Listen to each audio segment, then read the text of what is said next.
unsure if they'll ever see them alive again.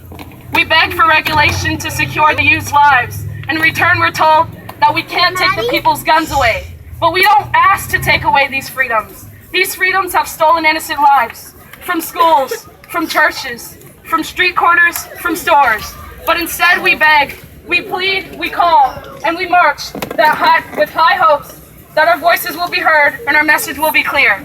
Metal that can rip through flesh, that can shatter bone, that can move as fast as 2,500 feet per second should not be handed around like a novelty item, shouldn't be given to criminals, shouldn't be used by the mentally ill, and shouldn't be carried by children. We are people who demand action, and even though schools have told students not to march and parents have been silenced, today we stand together, and today, regardless of who stands against us, we will march. It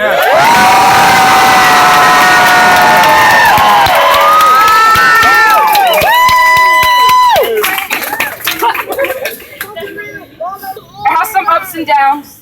Sometimes we can take it slow or very fast. It may be hard to breathe at times, but you just have to push yourself and keep going. Your bar is your safety. It's like your family and friends. You hold on tight and don't let go. And sometimes you might throw your hands up because your friends and family will always be with you. Just like the bar, keeping you safe at all times. It may be too much for you at times. The twists, the turns, the upside downs. But you get back up and keep chugging along. Eventually, it all comes to a stop. You won't know when or how, but you will know that it will be time to get off and start anew. Life is like a roller coaster. Yes. People murdered in October's mass shooting. I say October because there was a mass shooting in November at a church and a mass shooting last month at a Florida high school. When there's a mass shooting, people have a moment of sadness and move on with their daily lives. Everyone thinks it could never happen to them. Not here, not this town. I was guilty too of these same thoughts. But on October 2nd, when I heard the news of my cousin's loss, murder, by someone she had never seen nor met at a concert, something changed. Every time another mass shooting takes place, I immediately go to the people I know in that area. Did I lose someone in this shooting? It's sad that this is a fear Americans go through in this great country we live in. Not only does this happen on the streets of Chicago, but it happens in the places we deem safe. Schools and concerts and movie theaters and nightclubs and churches and shopping malls. I fear having to send my future children to public school in America. The only reason no one in Washington will act is because the NRA is writing campaign paychecks. So today, let's show people in DC that we vote, that we are more valuable than NRA campaign funds, and that we want change now to save American lives.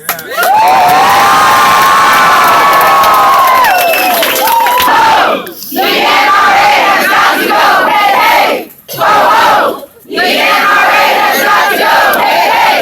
Ho, ho! The NRA has got to go, hey, hey! Ho, ho! The NRA has got to go, hey, hey! Thank you so much, Elizabeth, for sharing your story. Don't be the first one on your block to have your school children come home in a box. The next speaker we have is Foster, and he's representing Jack and Jill. On behalf of the Pensacola chapter of Jack and Jill America, I'm Foster LaForte, Vice President of the Teen Age Group. We're here to take part in what has become a national outcry for action. Action to keep our children and communities safe. Action to elect government leaders who are willing to put children before guns. And action to increase legislation on guns in America. All too often, we turn on the news to see a story on another school shooting. Children and teens are becoming victims of gun violence at increasing rates. According to the Children's Defense Fund, the crisis is getting worse. 2016 marked the greatest number of child and teen gun deaths in 10 years. 3,128 children and teens were killed in 2016. Laws that keep guns out of young hands were needed then and are needed now. We must keep our community safe. We must keep our community safe! These tragic and preventable school shootings are examples. Vote them out! Vote them out! Vote them out! Vote them out! Enough is enough! Enough is enough! Enough is enough! Enough is enough!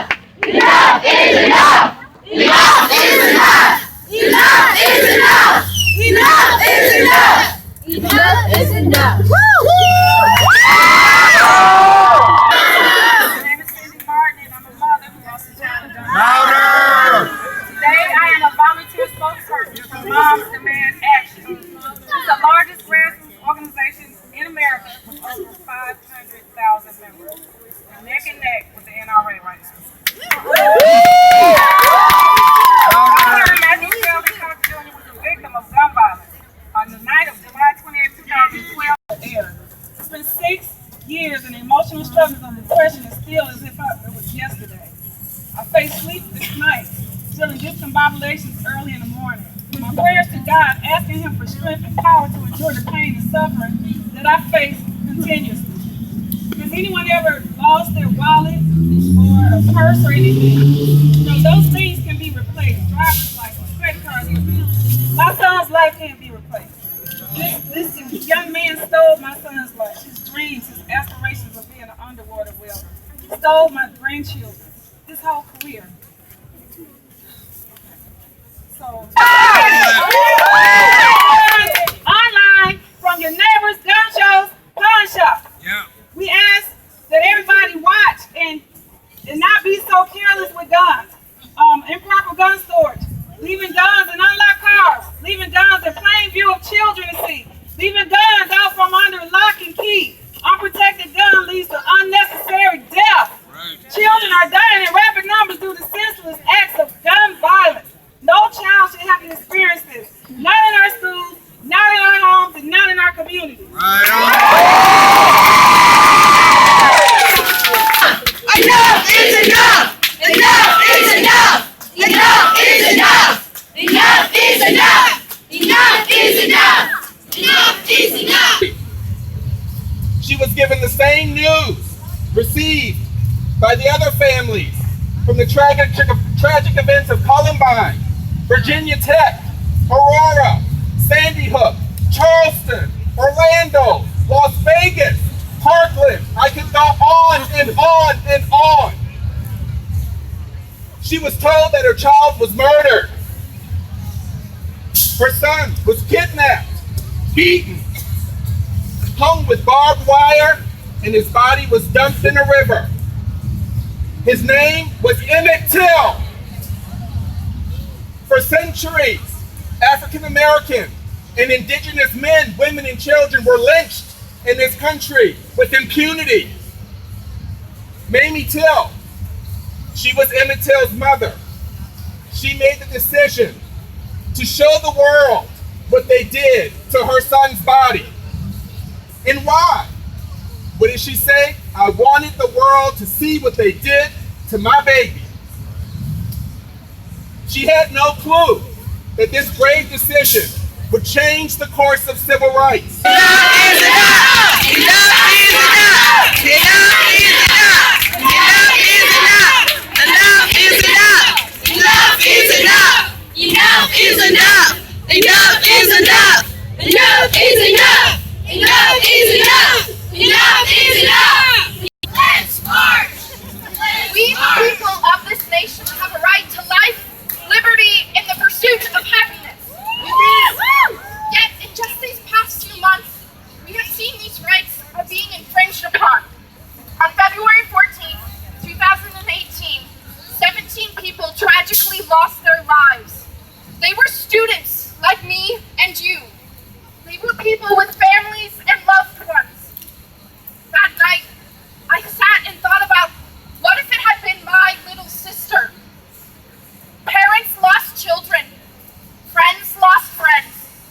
As I made posters for our school, walkout assembly, I thought about how many lives have been struck by the hands of gun violence.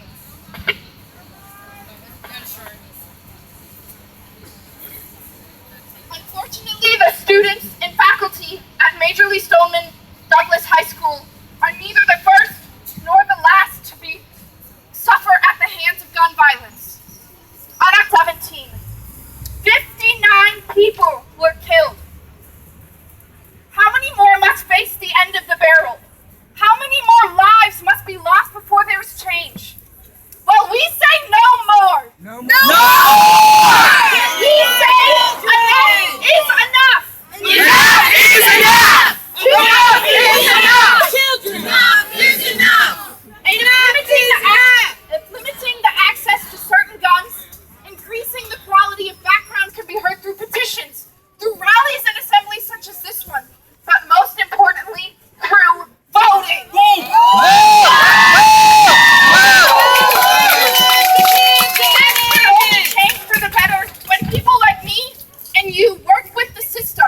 people who have lost their lives and their voices at the hands of gun violence.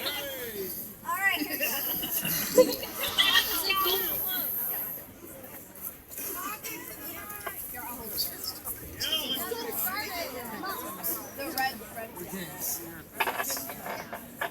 The life of a student.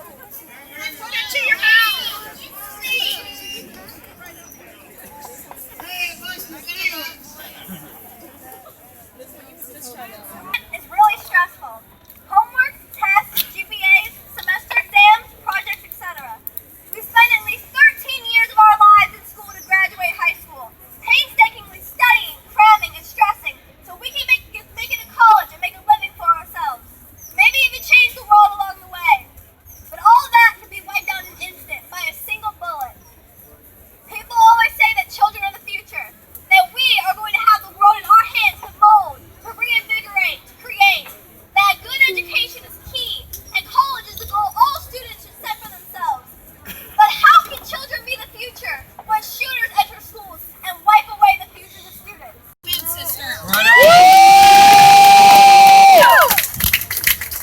Yesterday, we had a fire drill at my school at the very end of the day.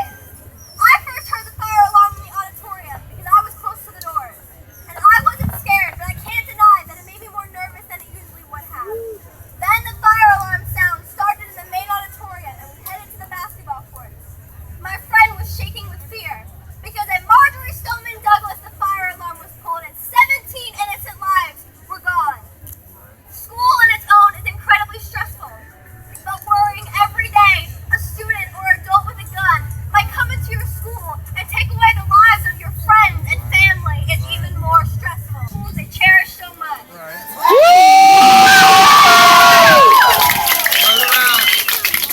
Wait today either. The students and survivors of Marjorie Stoneman Douglas aren't silent, even in the face of great tragedy. We won't fight guns with guns. We'll fight with our votes and our voices.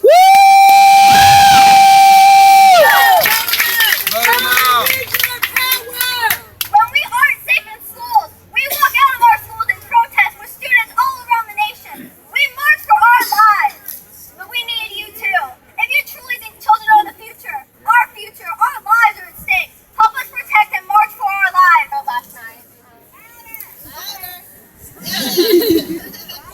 Lighter than an armful of flowers, this is a place for change. Change grown by the youth, speaking for what is naturally written with the sun. Look at the margins. Let us speak! It's okay, relax. Let's watch then. We could do all physical things, trying to find peace in what the world is saying.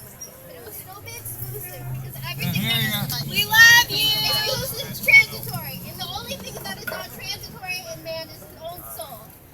To put that in perspective, by definition, elusive is difficult to achieve, and transitory, by definition, is not permanent. And the notion used by politicians seems as if gun violence is a natural occurrence. That it is an unchangeable, it is what it is subject. But we stand here. We stand here for change. We stand here for the generations who weren't. We are for...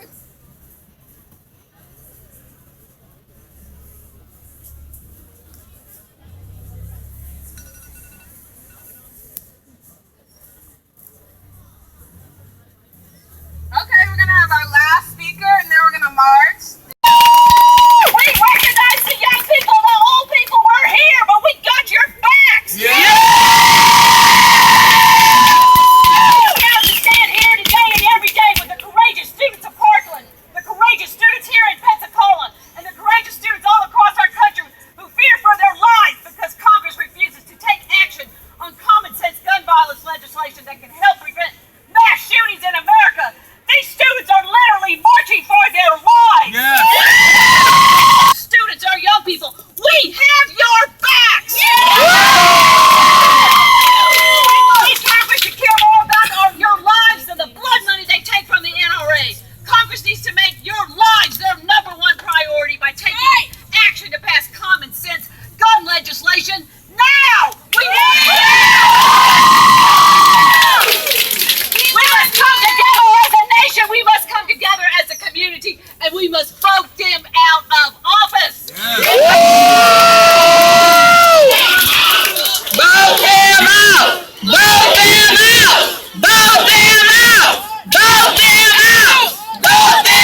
Who they